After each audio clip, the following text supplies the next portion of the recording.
출애굽기 23장 10절로 19절 말씀 교독합니다. 오늘 말씀은 계속해서 제사장 나라인 이스라엘 백성이 이제 어떻게 생활을 해야 되는지 말씀하는데요. 그 하나님과의 관계를 세우기 위한 이제 규정들입니다. 어제까지는 이웃과의 관계 또 공동체 생활을 잘 하기 위해서 하나님의 백성으로서 제사장 나라로서 공동체 생활에 대한 말씀을 이제 했다면은 오늘은 이제 하나님과의 관계인 그 절기와 예배를 어떻게 세울 것인가를 이제 설명을 하고 있습니다. 그래서 오늘은 절기에 관한 규정들, 율법들을 이제 우리가 말씀을 듣겠습니다. 첫째는 안식년과 안식일을 지켜야 된다 말씀하셨습니다. 안식년은 땅이 쉬는 것을 말합니다. 6년 동안 땅의 파종에서 곡식을 거두다가 7년째는 땅을 쉬게 하는 것입니다.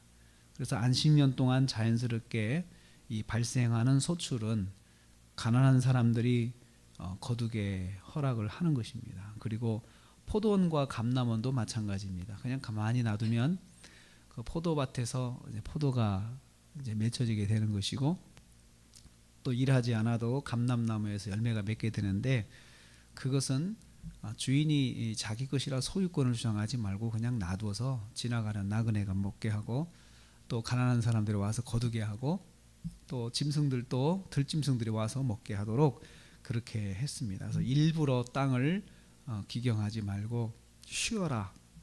그게 안식년의 정신입니다. 그걸 통해서 안식년을 통해서 공동체가 또 유익을 얻도록 한 번을 내가 봉사를 하는 거죠. 내 땅을 통해서 이웃과 사회에 봉사하는 것이고, 또 짐승들과 또 들짐승이나 여러 환경들에 대해서 이제 내가 봉사를 하는 것입니다.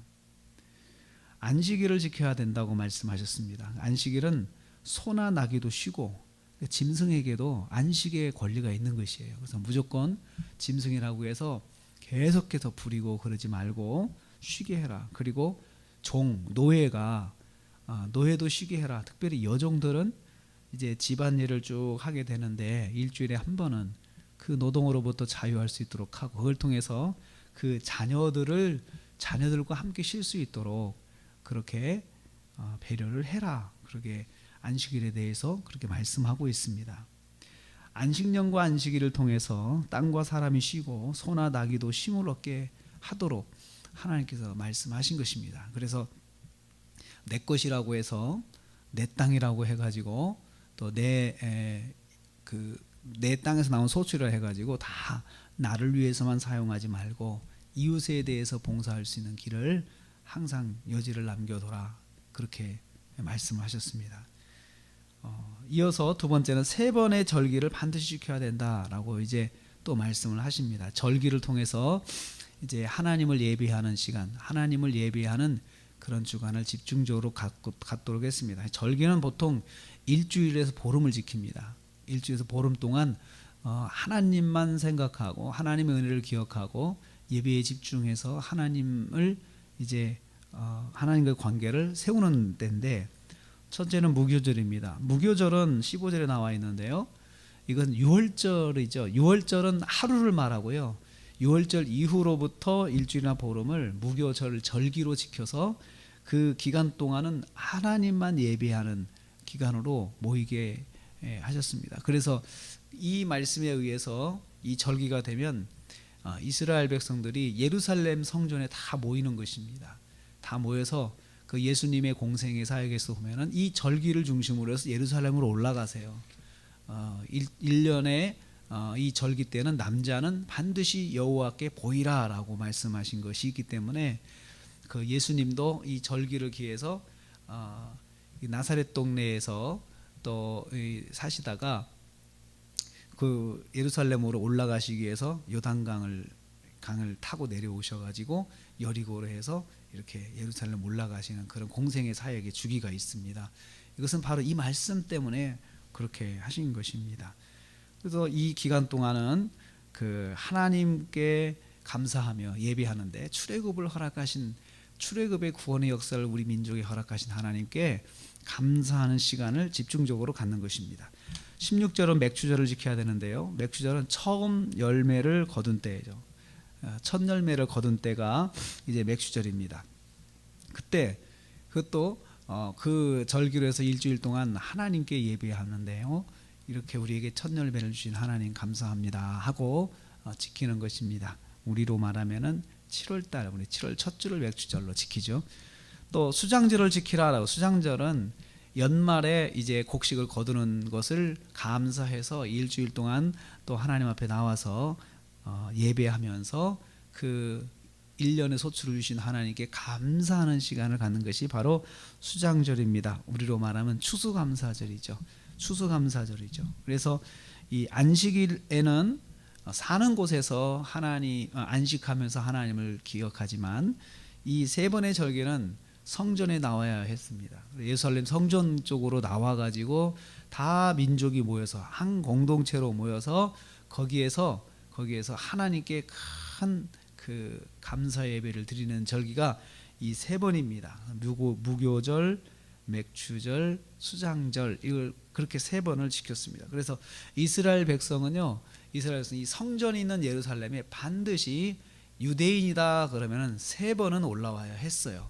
그래서 예수님 당시에도 또 초대교회 당시에도 먼 곳에 흩어져 있는 디아스포라로 흩어져 있는 유대인들이 예루살렘으로 다 올라오는 거예요. 다 올라와서 그 절기를 지키기 위해서 다 올라오는 때입니다. 그래서 이 절기에는 예루살렘에는 수많은 사람들이 모이게 되어 있습니다. 평소보다 몇 배나 많은 사람들이 모여서 또 여행으로 오는 거죠. 이제 예루살렘으로 와서 거기에서 이제 하나님을 예배하기 위해서 기다리는 것입니다. 세 번째로 절기를 지키는 백성은 다음과 같은 삶을 살면서 절기를 지켜야 된다 그랬습니다. 첫째는 13절에 여호와께서 명하신 모든 말씀을 지켜 행하면서 절기를 지켜야 돼요. 특별히 이 절기를 지키는 하나님의 백성이 다른 신들의 이름을 입에다 담지도 말라. 입에다가 담지도 말고 살아라. 하나님을 예배하면서 다른 신들에 대한 이름을 입에서 말하고 그러면 안 된다라고 말씀하셨습니다. 그리고 또 제물을 드릴 때에 이제 백성들이 이 화목제로 하나님 앞에서 먹는 이제 제물을 이제 드립니다. 그래서 제물을 드리고 먹게 되는데 또 제사장도 이제 제사장의 양식이 또 제물 속에 있습니다. 그래서 그것을 먹게 되는데 그때 삶을 때에 이제 우유로 삶게 되는 경우가 있습니다. 그럴 때 어미의 저주로 새끼를 삶지 말라. 굉장히 그 배려를 해주시는 거죠. 사람이 짐승이지만 그렇게 어미의 저주로 새끼를 삶는 그러한 일은 하지 말라라고 그렇게 말씀을 하십니다.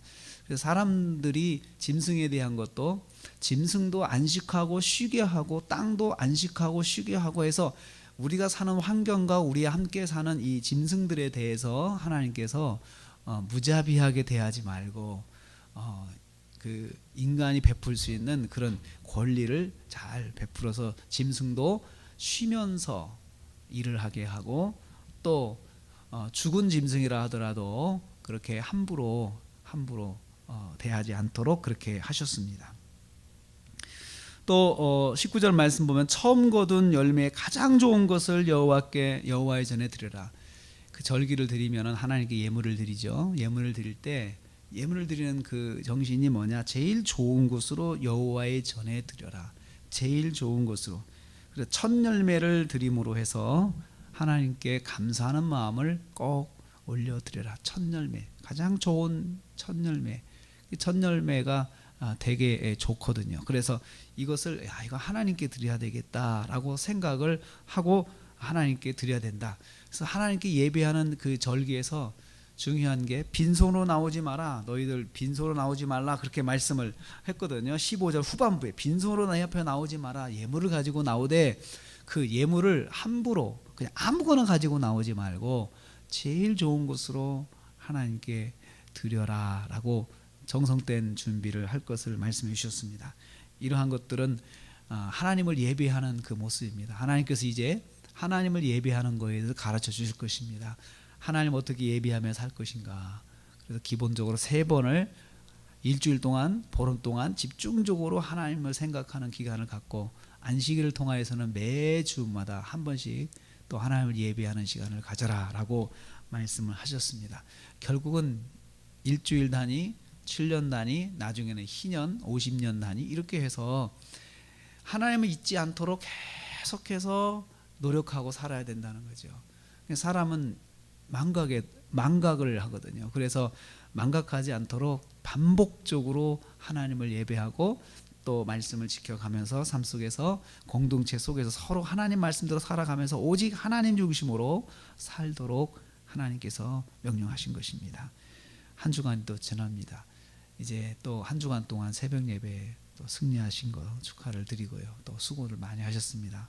오늘부터 또 주일까지 하나님 말씀 안에서 하나님을 예배하는 것을 잘 준비해서 또 주일날 하나님께 예배드리며 은혜 받으시고 승리하시기를 주님의 이름으로 축복합니다.